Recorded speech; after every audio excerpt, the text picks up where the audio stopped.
every time I say Kenny.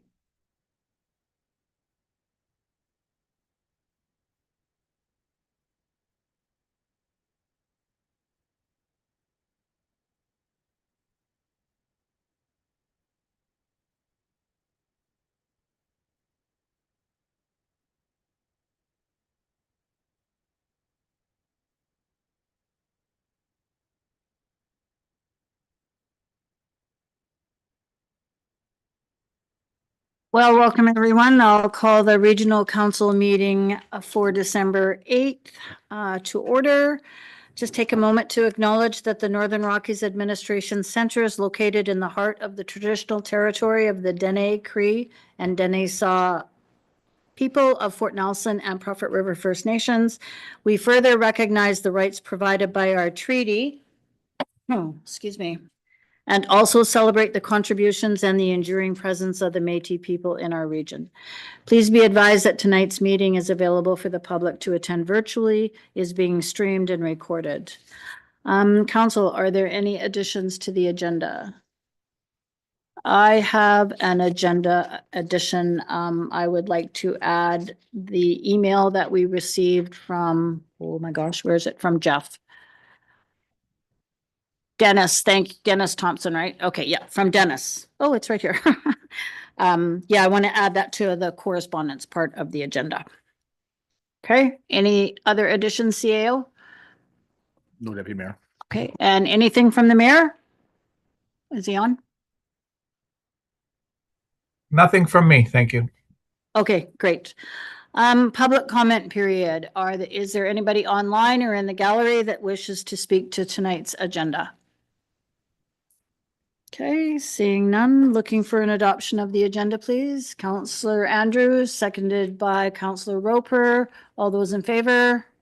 Any opposed? Motion carries. Adoption of the minutes. So Regional Council, November 24th, Special Regional Council, November 20th, Committee of the Whole, November 24th. Yeah, looking for an adoption of the minutes. Councillor Enox, seconded by Councillor Andrews. All those in favor? Motion carries. Business arising from the minutes. So I have two things. First being Regional Council Enox to be appointed to the Tourism Advisory Committee. I'm looking for a resolution for that or a motion for that. Councillor Soul, seconded by Councillor Andrews. All those in favor? Any opposed? Motion carries. And also the second point is that the Alaska Highway Community Society is being disbanded. So that's for information. Okay. Any other business arising from those minutes? Okay, seeing none, we'll move on to Administration Report 6325. Dog park considerations that staff pursue low-cost improvements to pilot a dog park at mile 295, including installation of gates, signage, and that staff proceed with an application to the Ministry of Water, Land, and Resource Stewardship for amendment to the NRM's license of occupation at Roy Gardner Park, mile 301, to permit use as a dog park. Thank you. Hand it over to staff. Welcome, Ms. Shepherd. Nice to see you. Thank you. So this report comes to you after continued interest in establishing a community dog park. The report lays out some short-term scalable options and starts with the pilot at mile 295, which would include installation of minimal infrastructure. Simultaneously, staff can begin discussions with the province to explore whether dog park use would be supported at the mile 301 park. And a special project will come forward in the 2026 budget process for planning a purpose-built dog park. So some considerations are outlined in the attachment for some of the dog park areas that have been discussed previously. We have included a snippet of the mile 301 park, and in the snippet it does show both the ball diamond and the park, but the dog park area that's being used right now is just the playground and field. And that's more like 2.5 acres than the number that's in the report. So seeking council's direction on how to move forward.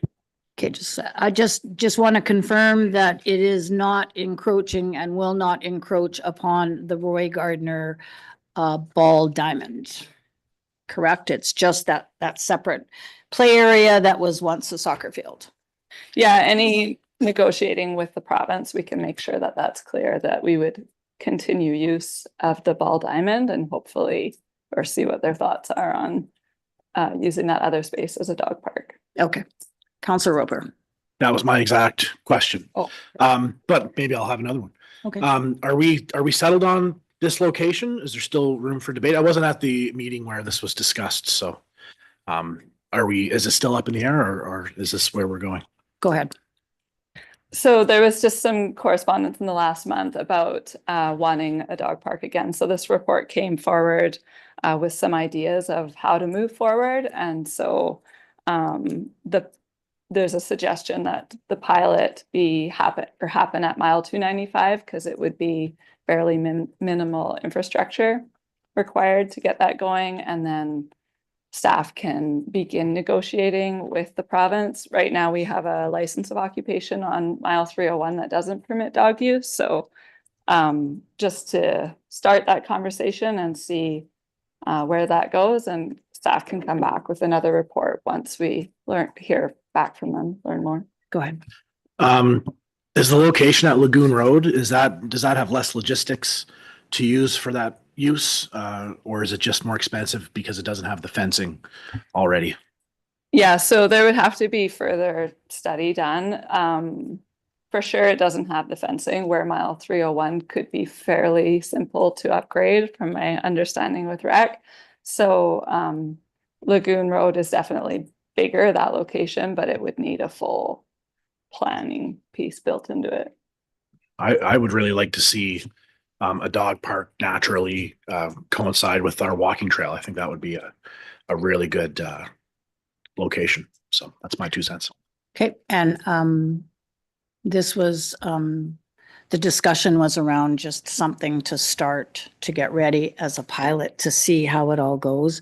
And then during budget deliberations, considering different opportunities to have like a bigger kind of a Fort St. John-esque kind of a dog park that we all enjoyed when we were on evacuation. So to reiterate, this doesn't 295 doesn't necessarily have to be the final location. It could be a temporary location till grant funding or other considerations are taken, and then it could move to a bigger area. Is that what we're? that is my understanding. And Ms. Shepherd, is that you?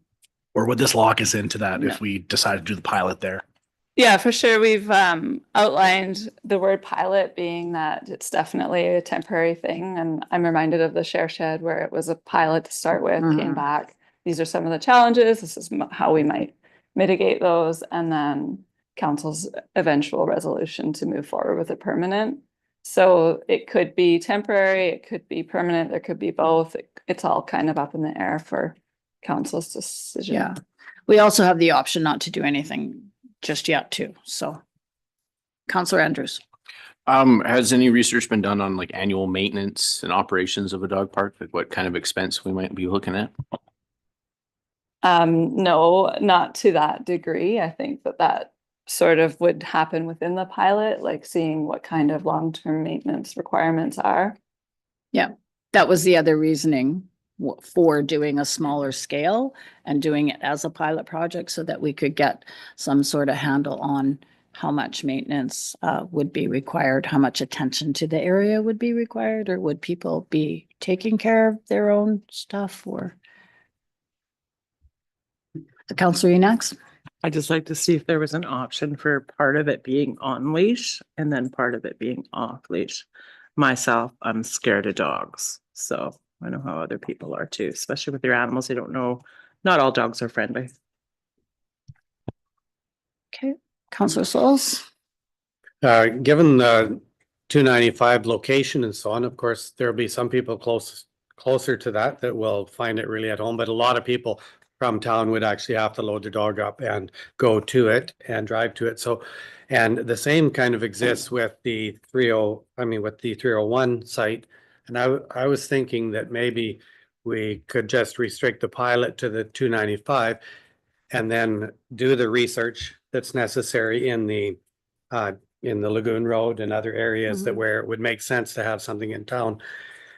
Because I think the in-town one will have definitely more usage than either of the other ones if they were even in a pilot sense. The thing is that I think that there's one of my rationales for thinking that is that once you get 295 working and it works, you find that it does work and you do your research, I'd be hard pressed to see it shutting off just because it was a pilot. If there are users that would be using it, I think that's a good option because it's a low cost starting point and that may have a permanent usage. I think it's a good idea to go with. Thank you.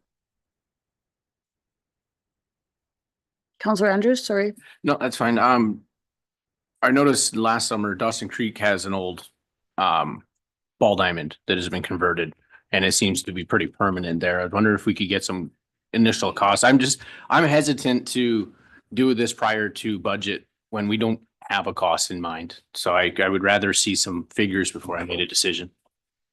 Okay, thank you.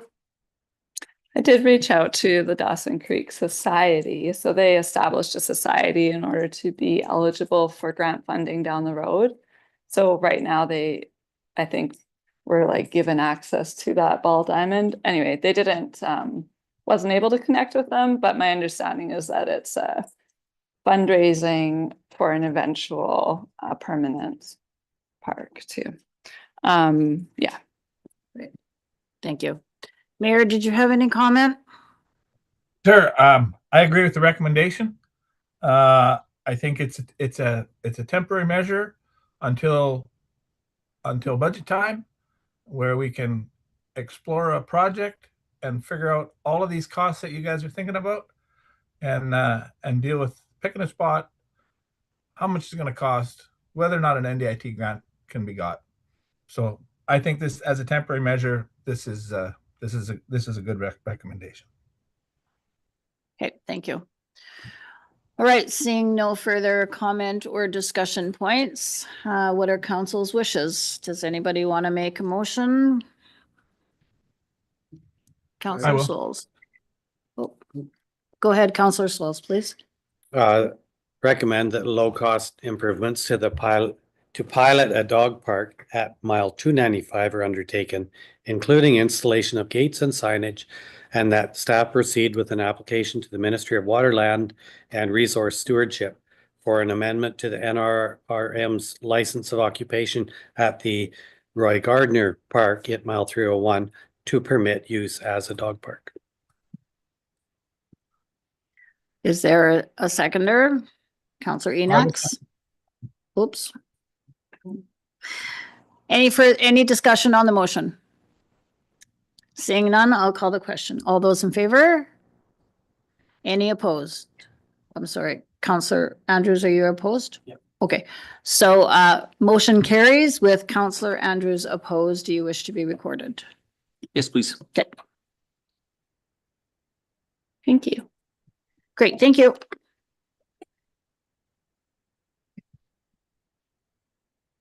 Yes, you might as well stay there, hey? Okay. Moving on to admin report 64, NDIT grant resolution, labor market study.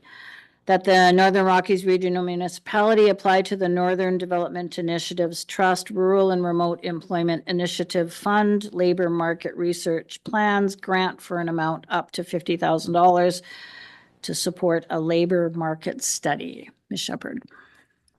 Okay, so this report outlines an opportunity to undertake a labor market study with grant funding from NDIT for up to $50,000.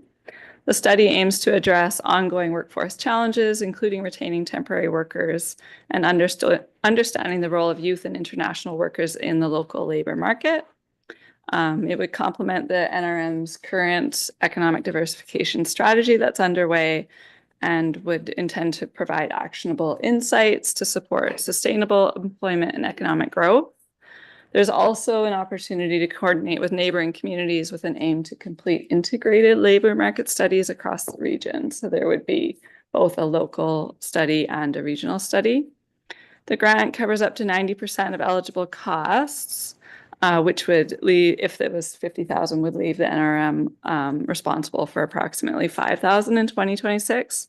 However, there may be some remaining funds in the Economic Diversification Strategy project that could potentially cover that. So seeking a council resolution as part of that grant application. Great, thank you.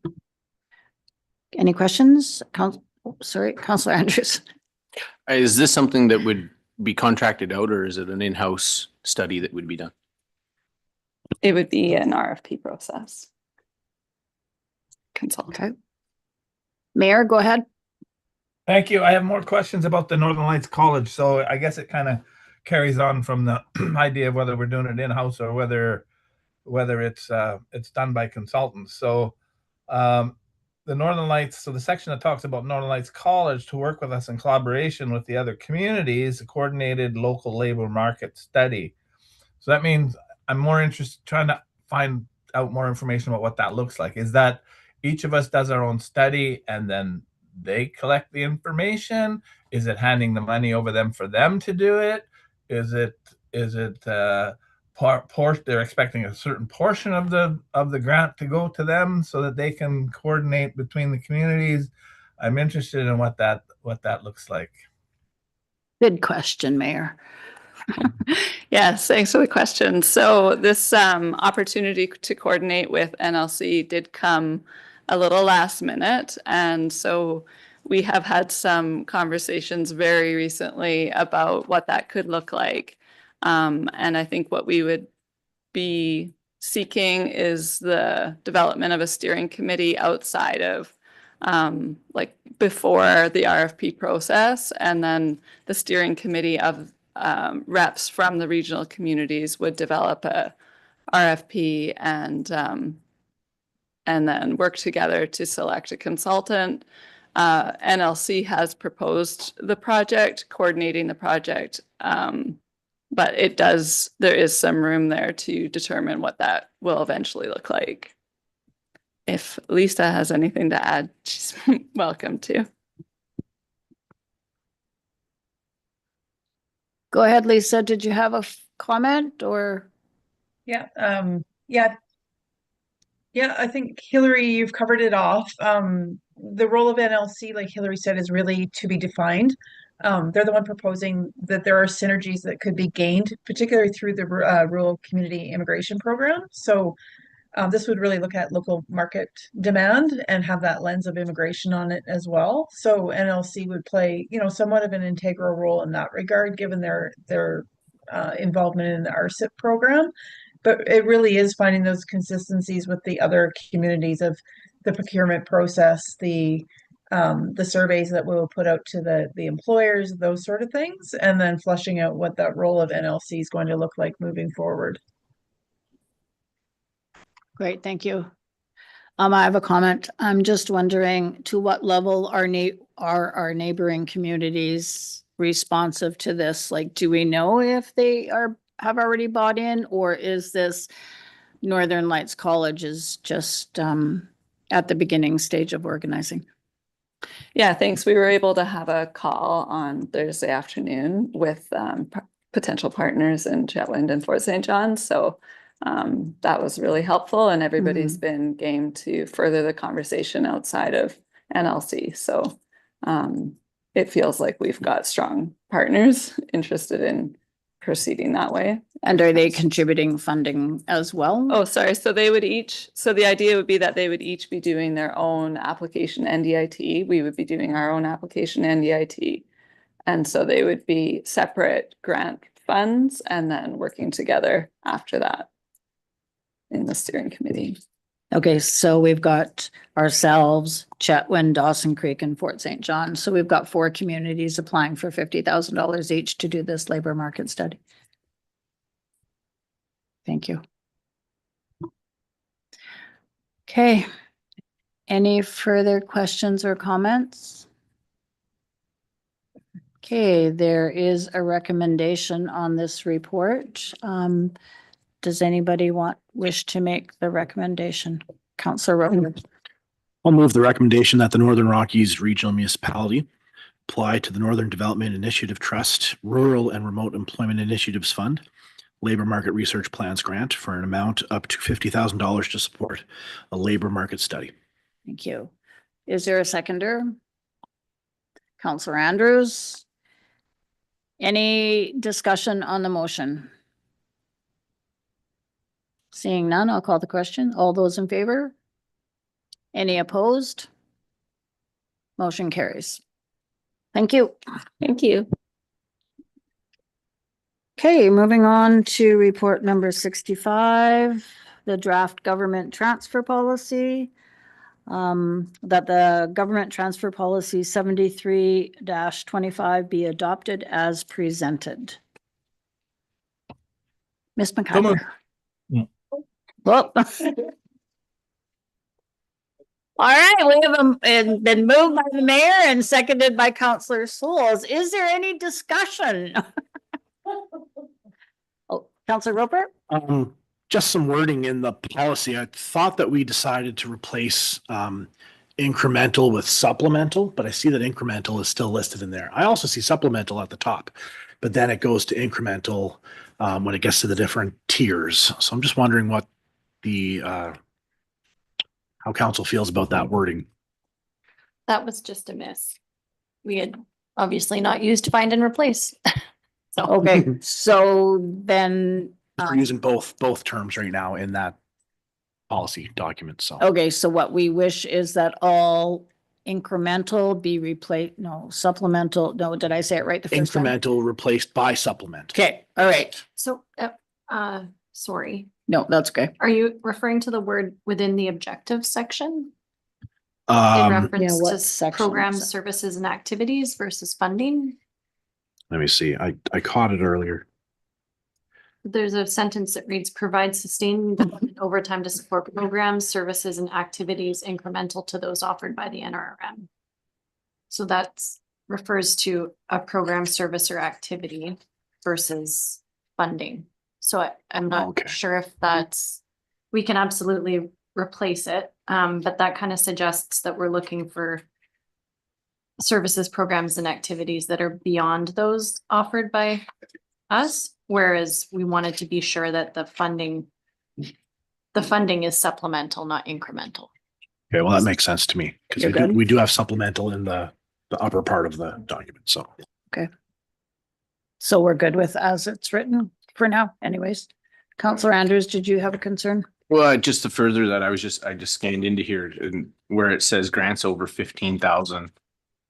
The grant will not be the primary source of revenue for the event or program and must be incremental to other sources, secure sources of funding. I think that's how we discussed it. Yep. Yep. Okay. Okay, so seeing no further discussion, I'll call the question. All those in favor? Any opposed? Motion carries. Thank you.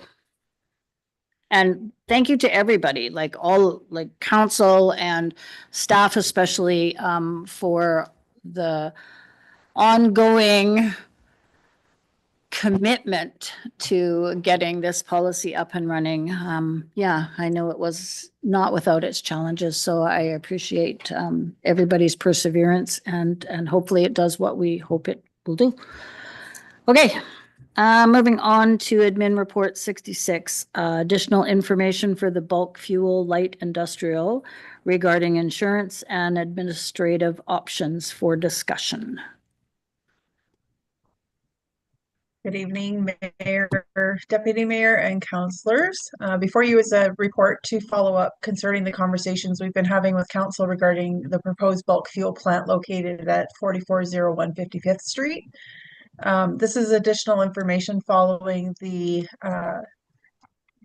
last council meeting in which we committed to coming back with some information regarding potential impacts to insurance rates, as well as some legal advice concerning administrative measures that could be taken to limit the amount of fuel that could be stored on site. The report really just provides a bit of background on the progression of the proposed zoning bylaw amendment. And the analysis section covers off information concerning the insurance rates. Generally, because of the way that insurance rates are formulated in BC, it's really difficult to tell how the insurance rates would be impacted. And it really does depend on the insurance company itself and how they evaluate risk. So that information's in the report. Also in the in the analysis section is some information regarding administrative options based on legal advice that we sought, which came back in that, you know, the zoning is really the most effective way to be able to limit the amount of fuel that could be stored on site by including wording in the actual zoning bylaw. And as a secondary option, a covenant on title would also be effective as well. There's information in the report for your consideration of how each of those would look, as well as a comparison of the two. Should also be noted that both of those options could be used together as well. And it's really just for council's information. Great, thank you. So I will just draw council's attention to the fact that this part was the admin report 66 was dealing with those additional information that we requested. And then we will be moving on to the discussion around the zoning amendment. So just keeping in mind that we're just discussing those additional information that we requested. Are there any questions or concerns over the information that was just presented in admin report number 66? Okay. Seeing none, everybody is okay to move on to the Northern Rockies Regional Municipality Zoning Amendment, 4401 55th Street, bulk fuel, bylaw number 238 for decision. Okay, I just wanted to start off by saying, giving my compliments to the way this report is written in such a systematic way. It's very, very well written, and it was very easy to understand an extremely complicated issue. So my compliments to all those involved and to Ms. Thompson for presenting such a well-written report. So with that, I will open the floor for discussion. Who wants to start? Well, we don't have a motion on the floor. Oh, okay. I'm looking for a motion then to adopt the zoning amendment. Bylaw number 238B/25. You're looking for third reading. Deputy If Mayor, that's- sorry, Deputy Mayor, did you want me maybe to go over the three options? That would be lovely. Go for it. Okay. And it was also brought to my attention, and I thank you for your comments about the quality of the report, but there is an error in it, so. There is. I know, but I wasn't going to highlight that. I will. So yeah, the report does go through and provide a bit of a summary on each of the comments that were made both by council and from the public, and tried to address it from the perspective of considerations specific to a bulk fuel plant. I have not provided a recommended option in the report, given that, you know, there's been a lot of variation between council as well as the comments made by the public. In the report, though, however, the first option is to refuse approval of the bylaw. So essentially quashing or defeating the bylaw at this time. Should council wish to do that or resolve to refuse approval of the bylaw, this would preserve the separation of the light industrial and heavy industrial activities. It avoids creating a precedent, which we heard, you know, concern from the public about and from council, and it reduces the municipal oversight in the absence of a single provincial authority should we allow a bulk fuel plant. Refusing the bylaw would also be responsive to the public's concerns. The second option is actually approval of the bylaw without limiting the amount of fuel storage on site. So the first bullet, where we talk about preserving the intent of the light industrial zone by permitting a maximum aggregate fuel storage, that's in error. That should actually be under point number 3. So I'll just skip over that one for now, but if council chooses to approve the bylaw without a limit on the fuel storage, it would support economic objectives and enable the use of the infrastructure on the site as intended. And it would also require municipal resources to authorize and oversee the operations. So that would just be something that council would want to consider. And then the third option being refuse the current bylaw that's being considered by council, which currently does not include a limit on fuel, and instruct staff to come back with a bylaw that would include a limit on aggregate fuel storage. So with that, I'll pass it back over to council for any questions. Okay, Mayor, did you want to have the motion on the floor before we go into any further discussion, or are you comfortable with us moving forward with the discussion? I just didn't see it on the floor myself, but because then I know what I'm debating. These are subtle, and potentially the debate can go either way based on which one's on the floor. But I'm okay if you'd rather proceed just with the discussion. Okay, I do have a question that I would like answered before I'm comfortable voting on a motion either way. It's so if the fire department, I'm just looking for the motion, the information here where the fire department, yes, wait, gotta find it. Oh yeah, here it is. So the fire department recommends limiting total on-site fuel storage of 200,000 liters consistent with card lock provisions. The site currently has capacity for 1.8 million liters of storage. So if council were to move forward with a zoning amendment that allowed a larger fuel load than 200,000 liters against the fire department's recommendation, and something terrible happens, what liability does the NRM then hold because we have gone against what our fire department has recommended? I'm wondering if there is an answer to that question.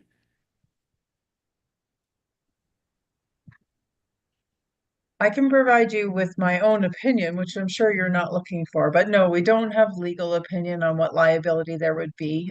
We can certainly seek that advice from legal counsel if council wishes. Okay, thank you. How is council feeling? Is the answer to that question important enough to delay, or did you want to move forward? Yeah, Councillor Enox, thanks. I think that's a very valid question. We don't want to be responsible for making the wrong decision if we're going to be held liable. God forbid something should happen if we let it go through. Okay, thank you. Anyone else? Councillor Roper? Would your suggestion be to defer until we can get that opinion of the liability? I would like an answer to that question, but I'm only one vote, so I just kind of wanted to poll council to see how the rest of you feel. If you're ready to proceed to decision without having an answer to that question, then that's fine. But for myself, I would like to have that answer before. I agree. We should have all the information on the table. And I think that's an important enough question that Okay, we should wait. great. Thank you. Councillor. I'd like an explanation from the fire department, how they came up with the 200,000. Okay. Because that's another question that's related to the one you've asked. And I think, where is that number from? What's the rationale behind it? Okay. Fair. Mayor, oh, sorry, Councillor Andrews? If we're going down that train, I would like a question also, because it's listed in here is 400,000 liters was the request from the proponent. And what would it take from the fire department to be comfortable with the 4, 5, 600,000, or like what would need to happen for the fire department to be comfortable with the 4 to, I guess, 600,000 liters? I know it's up to 1.8, but I don't think we have a feeling of council who wants that much. So just kind of throwing Okay. a number out. Oh, okay, good. Okay, we've got just a second. We'll go to the mayor and then come back to you. You're good? Okay, Mayor? I have a question about that question because I don't think Okay. the 400,000 was ever asked for. I think that was historical document. That's the historical amount that was requested by UFA, saying that 400,000 would be the minimum, and they'd like Yeah. to see 1.4 million. Like, I don't think the proponent asked for 400,000 in this case. That's a historical context. That Okay, question. yeah, I think you're right here. Yeah. Okay. Lisa, you have your hand up? Sorry, Ms. Thompson. Yep, thank you. So my understanding is the mayor's correct. The 400,000 was requested previously by UFA. They said that would be the minimum that would be needed to make the card lock viable. But the 200,000 is a limit in the BC Fire Code. So I think really, the there we question, go. in addition to what would the fire department be comfortable with, would be why is the BC Fire Code limiting card locks to 200,000? Because that's where that number comes from. So we can certainly find that information out, as well as council's liability if they were to suggest a volume higher than that. Okay, thank you. I just also want to draw council's attention to the fact that we're kind of looking at two decisions. Decision one is if we're comfortable in rezoning any piece of property in light industrial to be used as a fuel transfer. That's the right word, right? Fuel transfer station, because currently that is only allowed in heavy industrial. So there's that component of it. And then the second component of it is if yes, you're comfortable with changing that, then what limit, if any, for the amount of fuel that's allowed to be stored on the property. So I don't know if you see it all the same way, but I see it as two distinct decisions that we're making. Mayor, did you have anything to add on that? Yeah, I don't necessarily agree with your thought on that, but you're chairing. A deferral motion is appropriate. So I don't feel that we need to defer. I have all the information I'm looking for, but I'm not going to argue that all the information is available that you guys might be looking for. So a deferral motion is appropriate, and I'd support that. Okay, does anybody interested in making a deferral motion? Councillor Enox, seconded by Councillor Roper. Oh, Ms. McCover, Could we include a date? Defer to? we want to get as soon as we get those questions answered. We want that information to be presented back. Okay, perfect. Okay, thank you. So we have a motion on the table, first and second. Okay, any discussion on the motion? Councillor Souls. I feel that my question of where the 200,000 liters came from was answered. So Okay. Great, thank you. However, not to muddy the water, but the 200,000 liters is by BC code for a bulk fuel, not a transfer station, right? Card lock, sorry, thanks. So I don't know whether your question is still could be valid, right? So I have a point of order. Go ahead. There's no debate on a deferral motion. Just the date is all that you can defer. It's all you can debate. Okay, I'll call the question. All those in favor? Any opposed? Councillor Souls is opposed. Mayor, you were in favor? I didn't see your hand. Yes, I'm in favor. Okay, motion carries. Thank you. Okay, moving on to correspondence. We have for discussion, we have two items. Letter from the Chief of the Doig River First Nations regarding their land use planning process, request for meeting and council engagement, and they have included a document for our perusal. So, Mayor, Move for discussion. both items, thank you. Second by Councillor Andrews. All those in favor, motion carries. Okay, so we'll discuss the letter from the Chief of Doig River First Nation. I, for one, would be interested in having a meeting with their council. Councillor Enox, you, Yeah, I totally agree.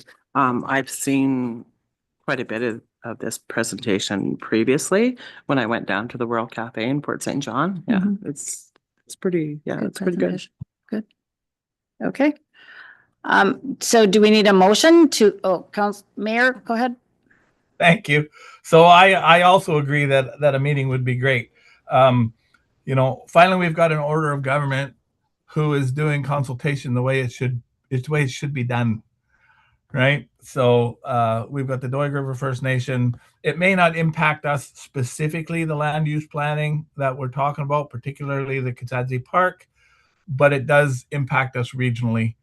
And I am certainly very interested in listening to what their council has to say. Okay. So do we need a motion to make that happen, or is that good? Do we just make those arrangements? We need a motion. Okay, so I'm looking for a motion to have staff engage with the Doig River First Nations and set up a meeting between councils.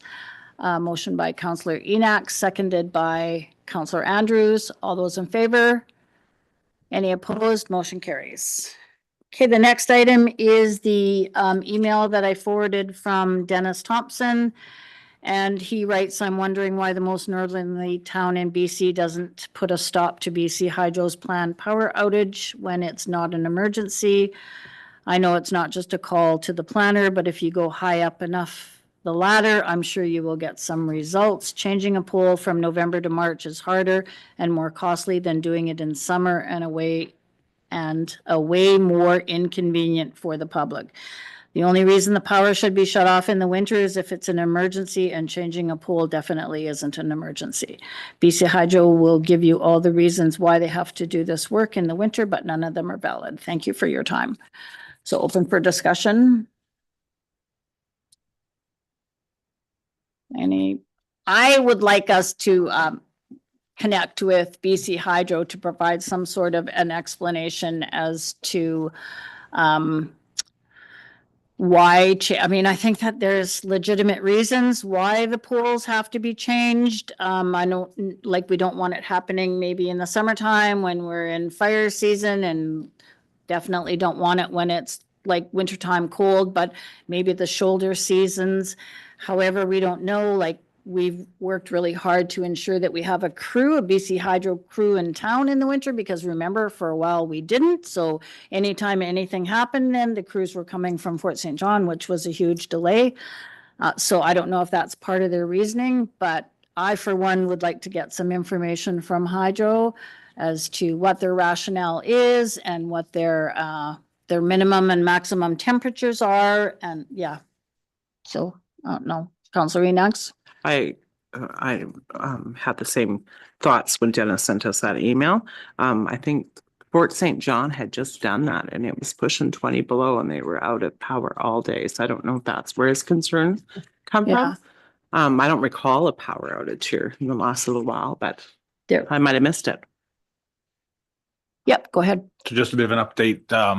There was a scheduled power outage this past Friday, which was canceled because of weather, which from what I can understand was pole replacements. I think in conversations with BC Hydro in the past, it's putting routine work in place during, I'll say, the slower months in terms of the work they typically would do.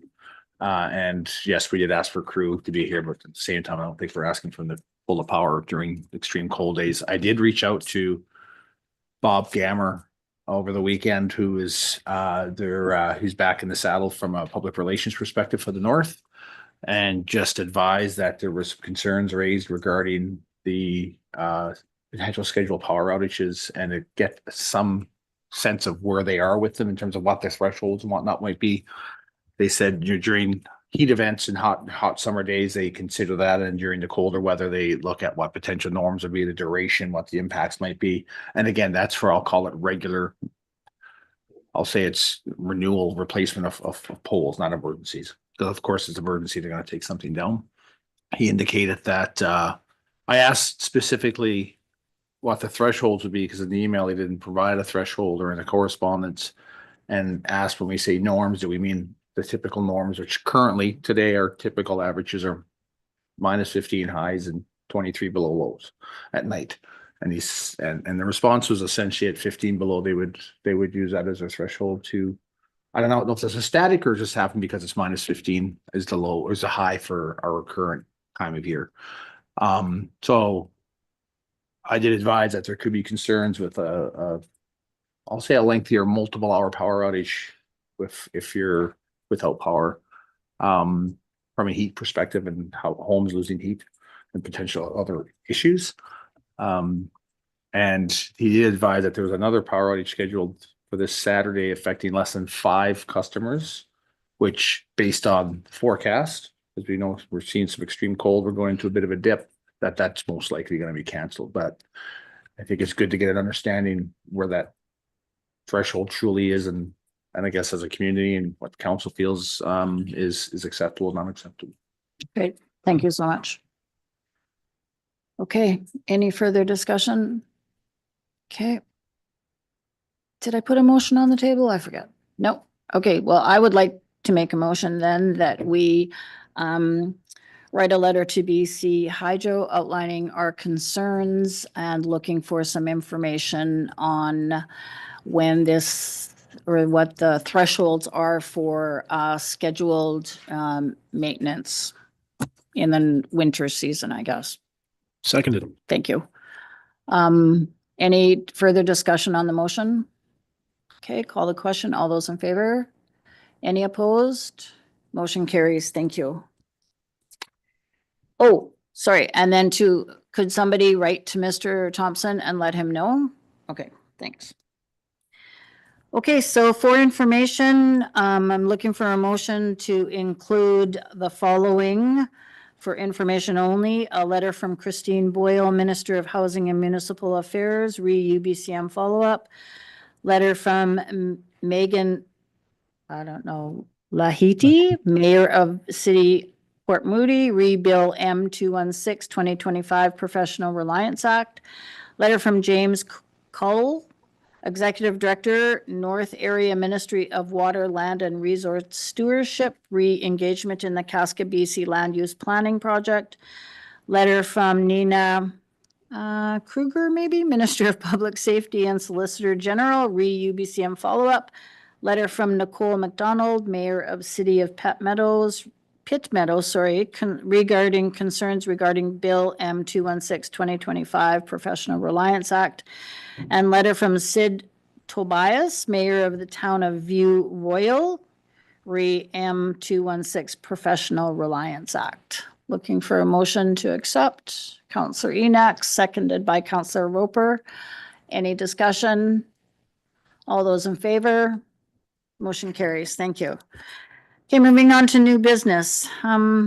There were no CAO additions. We had dealt with my addition already. So moving on to staff recognition, staff service recognition. So I'm so pleased to be able to do this tonight. We have several staff members that are receiving service staff awards. We have Nicole Ashdown, who is been with the service for 5 years. Katrina Castro was practicing all day, and I'm going to butcher it. Somebody say it for me. Thank you. She's a lifeguard. Justin Unra, working in the rec department. Angela White. They were both 5 years. Angela White, 10 years with the rec department. Dave Walters, 10 years with the rec department. Chris Sistad, got that one. 10 years with building facilities. Linda Breton, 10 years in finance. Glenn Ducharme, 20 years with public works. And I'm just beyond thrilled to be able to announce that Chief James Child is with us tonight, and he has been with the NRM for 30 years. So just want to take a moment to acknowledge Chief Child and express our gratitude. I'd give you a hug, but I don't know if you're hugging. And to all the You rest gotta as be well. careful these days, so I won't do that. Yeah, so I mean, I think it's just an incredible honor to see how many long-term employees that we have and providing such exceptional service through all of our departments. So yeah, thank you very much for all of your service, everyone. Okay. So letter to BC Emergency Health Services, that's me. So I have a couple here. Yeah, I just wanted to bring council up to date on what's going on with our community paramedic position. So just as a little recap, in BC, community paramedicine was designed primarily for rural and remote communities that are often underserved and have aging populations living with chronic and complex diseases. The objective of the program is to help bridge health service delivery gaps identified in collaboration with local health care teams. In and around 2018 or so, we were blessed to receive services from our first community paramedic, who was instrumental in building the program in the NRM, establishing relationships with residents and service providers alike. Service providers have built programming and service options around these services provided by the community paramedic. And every time the paramedic leaves the position, all of these services come to a full stop. Residents who once received any of the following services are left without. For example, education, support and monitoring of patients with chronic conditions, including diabetes, COPD, heart failure, hypertension, and palliative conditions. Home health monitoring systems, administration of vaccines as appropriate, and wellness clinics, educational events, group exercise classes, and so much more. Since 2018, we've had 3 community paramedics, with the third one having recently left the position. Once again, these invaluable services we're just left without. So I fully understand that people move on, but the time that it takes to replace our community paramedics seems to be increasing to unacceptable levels. Every time this position remains vacant, it erodes trust between the position and the community. Understand that currently there are as many as 36 vacancies around the province with no hiring in sight. So I would like Mayor Council to consider drafting a letter to Leanne Hempel, Chief Ambulance Officer, expressing our gratitude for the services offered by the community paramedic, as well as expressing our concern over the current vacancy without any indication on when or if it will be filled. So that's what I would like you to consider. Any discussion? Councillor Enoch? I would second that. Okay, so I'm going to put that as a motion, that last paragraph, and Councillor Enoch has seconded. Any discussion on the motion? Seeing none, I'll call the question. All those in favor of sending a letter? Any opposed? Motion carries. Thank you so much. Going on to traffic flow concerns at Pink Mountain, Regional Councillor Enoch. So this past while, Mayor Fraser and I traveled down to Port St. John for the announcement of the new CASE program that Northern Lights College is doing. And we stopped at Pink Mountain. I introduced him to Corey and Lori, the owners of the campsite. And they've just redid the highway in front of the store, which I'm sure all of you have seen. They have great safety concerns.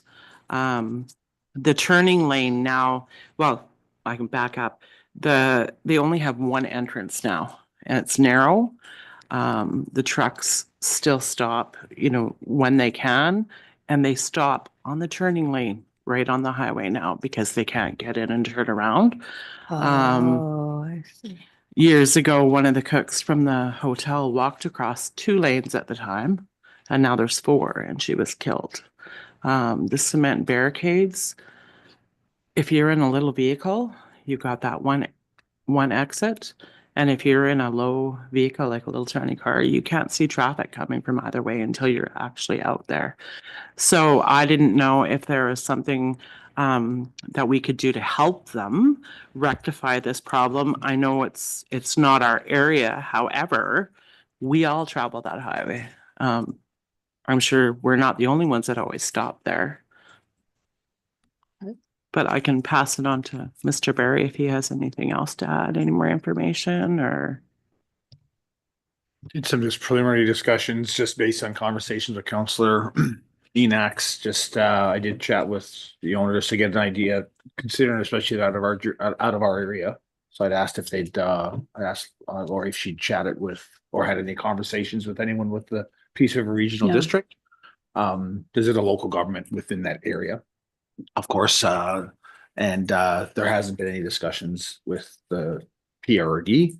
Oh, The discussions mainly have been around the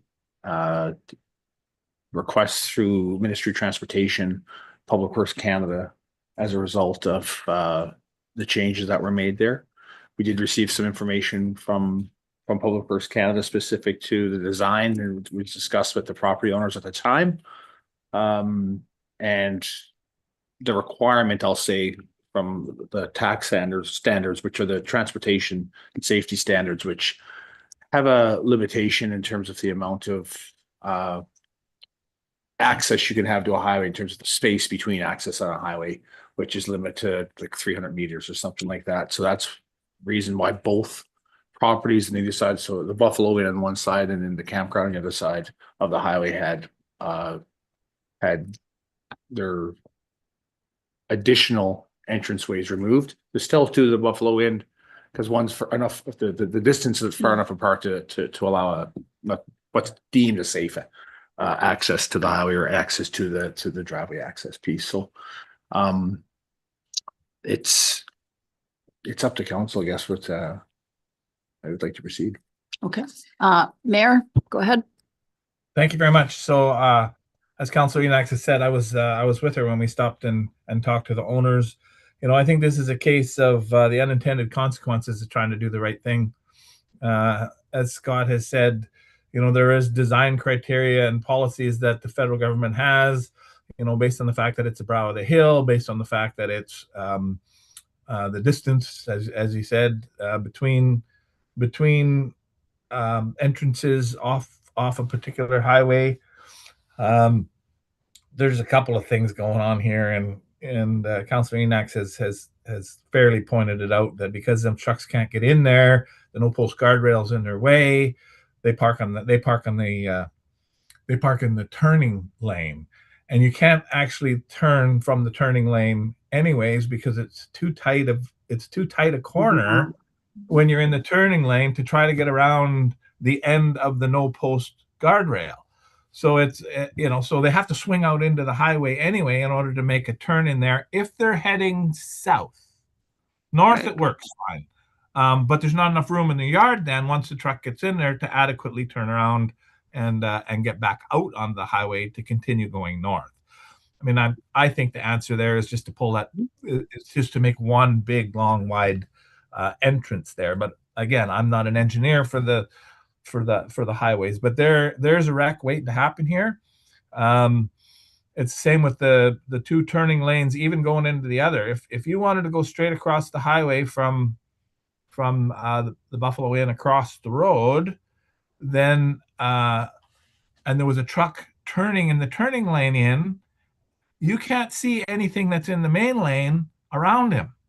So if you thought that he was the only one and you started to proceed across the highway and he's making a turn, you're likely to run right into whoever's in the blind spot behind him. So there's lots of these blind spots, and the fact that these guys are parking where they shouldn't be parking. So I see a wreck waiting to happen there, unfortunately, and a lot of the residents of the Northern Rockies are traveling right through that spot.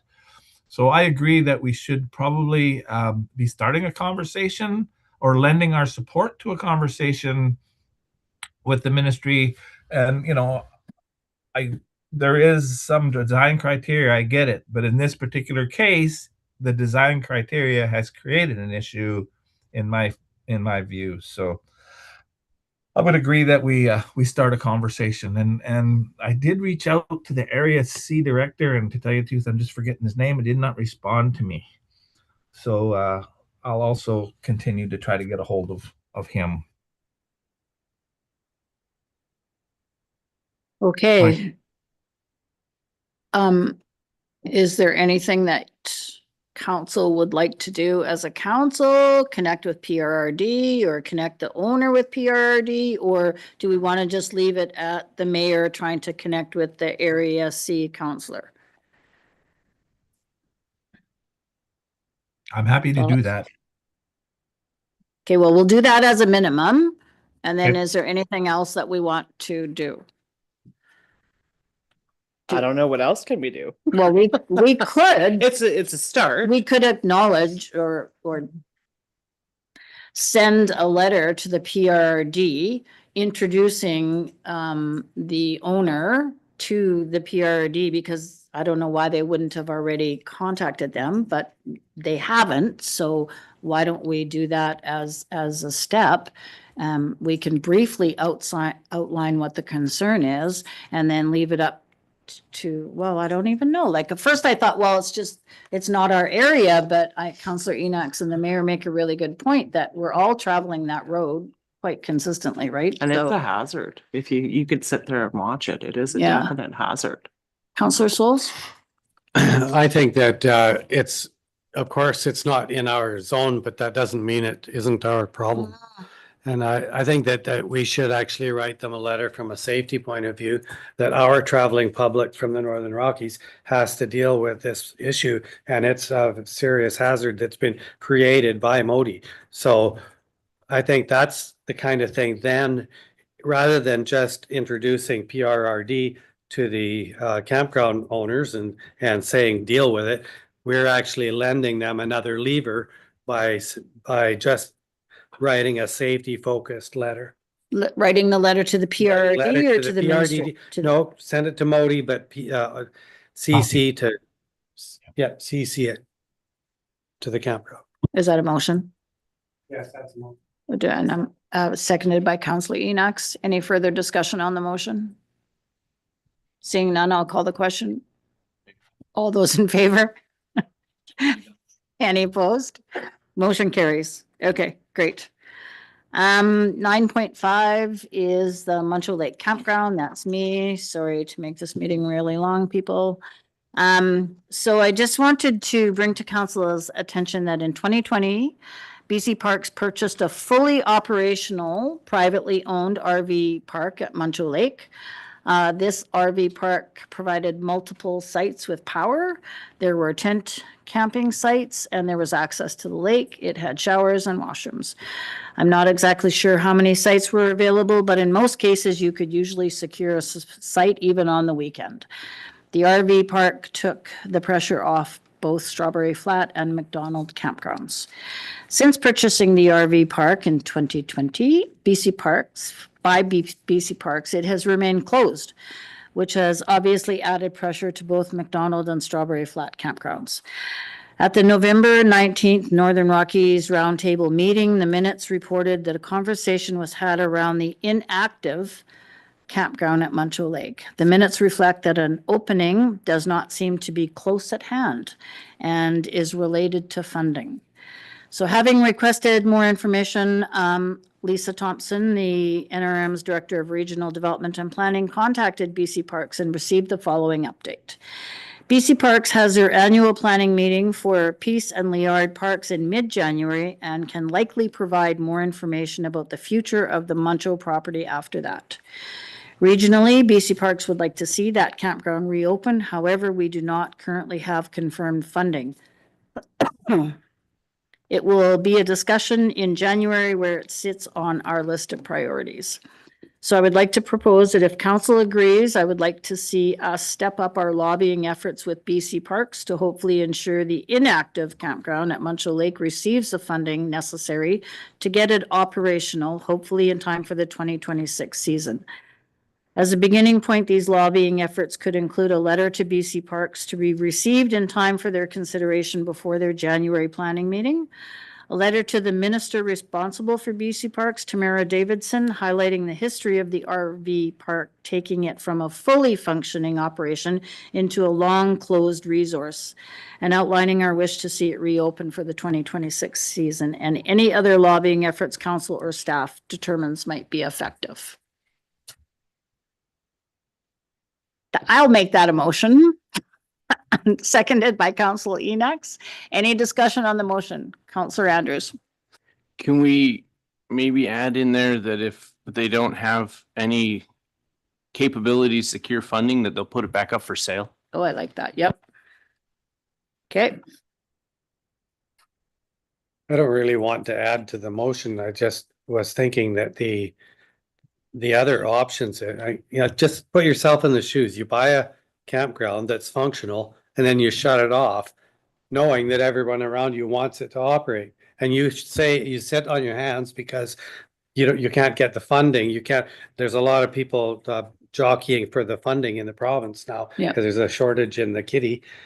So maybe they would be amenable to someone else running their campground for them. And that we could suggest that as a option because They do have an operator that's very willing. RFPs Yeah. that's what RFPs are for. And there's possibly someone else that would like to run. And now they're saying that, like, because it's been closed for 5 years and overgrown, now there's all this work to be done, right? But Yeah. kind of, so, Ms. Thompson, I see your hand up. Yep, I just wanted to remind council that in addition to acquiring that land, they've also incorporated that as part of Muncho Lake Provincial Park. So it's actually part of the provincial park now. It's not just, a parcel of private land or crown land. It's actually incorporated in the park. Thank you. Yep. Which is why it's their responsibility, which is why they need to get it open, but okay. Okay. Any further discussion? I'll call the question. All those in favor? Any opposed? Motion carries. Great, thank you. Councillor reports, 10.1. Councillor Enox. Put my glasses on. November 29th, we had the Rotary auction at the community hall. Upwards of $30,000 was raised to go towards our CT scanner. It was a fun night. We had a challenge announced that evening. The Hodson family has started the Hodson Holiday Challenge. The family is donating $73 per family member for all 40 of them towards the CT scanner, as Jerry Hodson lived here for 73 or 72 years.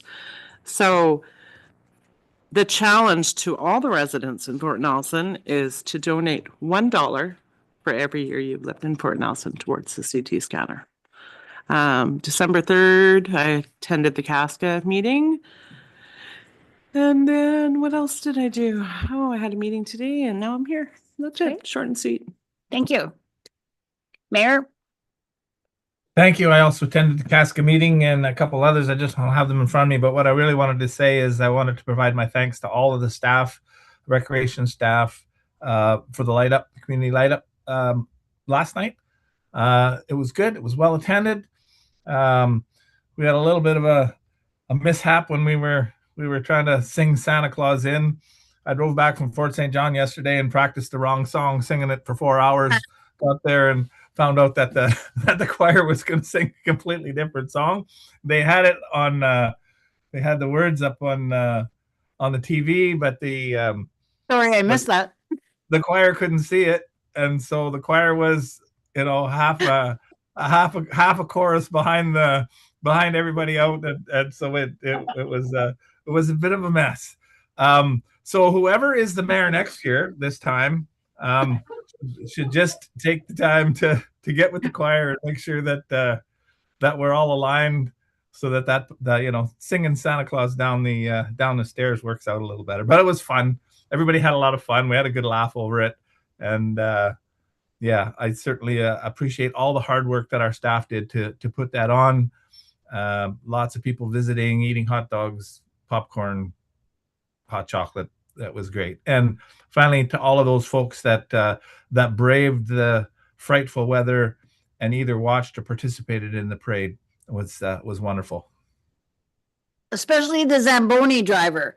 Didn't you feel sorry for the Zamboni driver? Oh my gosh, you must have been freezing. Great. Thanks, Mayor. Anybody else? Oh, Councilor Roper, please. November 28th, I was able to host a little information session for Miss Barshu's grade 8s for the end of career week. Oh. And I felt that was a really good experience for everybody. I just want to thank CAO Scott Barry and all the other staff that came in and gave their time and had a discussion with the young students. I really feel like they got a good perspective as to future careers within the municipality, and yeah, it was great. And plus the tour of the building, they were brought up to see the old hotel rooms, which they were really excited for. So thank you very much, staff, for making that happen. Appreciate it. Good for you. Thank you. Yeah, good for taking that on. Thank you. I'll just be really brief. So November 18th, while I was in Prince George, I was invited to the offices of Urban Systems and met in person with the team that works with the CHP. November 26th, I attended the BC Health Coalition Steering Committee meeting, followed by the BC Rural Health Network Board meeting, and finally the EAC, where we had an overview presentation of the 2016 Solid Waste Management Plan and points from the efficiency review by GHD and Jasmine, our own Jasmine Glaves. We had a great discussion, and I just wanted to share something, a really great factual information that came out of our discussion. So in 2024, we as a community, or as communities, were able to divert 1.2 million pieces of plastic weighing in at approximately 12,000 kilograms from our landfill through our recycle depot operated by Wide Sky. All of this without curbside pickup. So yay, well done us, and thank you to Wide Sky. November 27th, I attended the chamber meeting where Floyd Bertrand, NLC campus administrator, announced that the college is setting up a community advisory group to engage the community in programming needs and wants. So if anybody is interested in sitting on that committee, please connect with Floyd.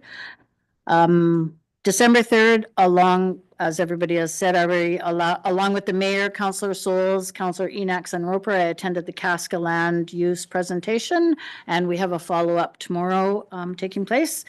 And then December 4th, I attended the Data open house, followed by a meeting with Chiro Panessa. There you go, practice that one all day too. CEO of Northern Health, and Steve Raper, VP Communication, Public Affairs, and staff. December 5th, I attended the Community Health Plan Steering Committee meeting. And good news is the table was awarded a grant to help reestablish the Community Action Table focusing on harm reduction in the NRM. BC Emergency Health Services continues with their local recruiting efforts, and the Fort St. John Air Crew is doing their precepting, which will update their expanded scope of practice. So that's all good news for us. December 6th, I volunteered at the Chamber's small business Christmas party, and it was such a great event with really, really good food. It was really good food. December 7th, I attended the annual Parade of Lights, and thanks to everyone who participated, especially that Zamboni driver, and to the Northeast Management for organizing. I missed the annual Christmas tree light up bid, but did take in the Historical Society's Christmas light up at the museum. It was just so great to see so many people out and about despite the cold and the snow. And I just wanted to take a minute to thank everyone who's worked so tirelessly to ensure our community is alight with the holiday spirit. I don't want to mention anyone in particular because I know I'll miss somebody, but I just wanted to say thank you. You're all appreciated. So thanks very much. That's my report. Can I add to that one thing? Yeah, for sure. I think everybody knows I'm in Fort Liard, and I've had half a dozen comments from people that either I'm working with from outside the region who have traveled through the community and just think the town is lit up and fantastic. So we're making an impression out there. Excellent. That's good news. Thank you for sharing. Okay, on item 11, notice of motion. Are there any notice of motions? I have one. Seeing none. Oh, go I have- ahead. So at the January meeting, I intend to introduce a motion that we develop a code of conduct for council.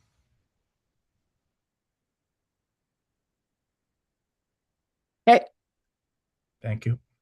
do not. Okay.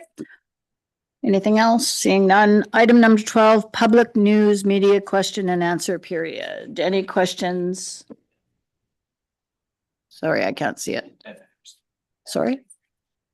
Oh, okay. Go ahead, Bev. Good evening, Mayor and Council. Thank you so much. A couple of things I would like to add for your consideration. One, I also attended the parade. I'm so impressed with my family as well, stood in the street in the cold.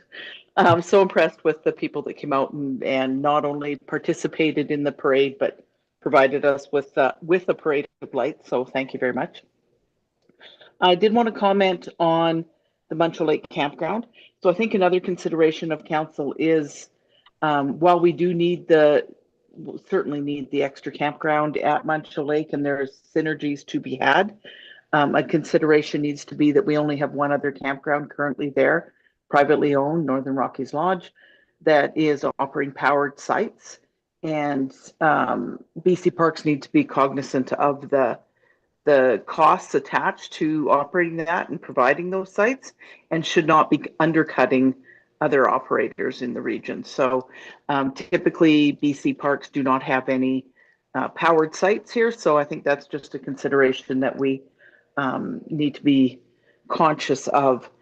And then my final thing is, as you're probably aware, we're currently operating in partnership with the NRRM, the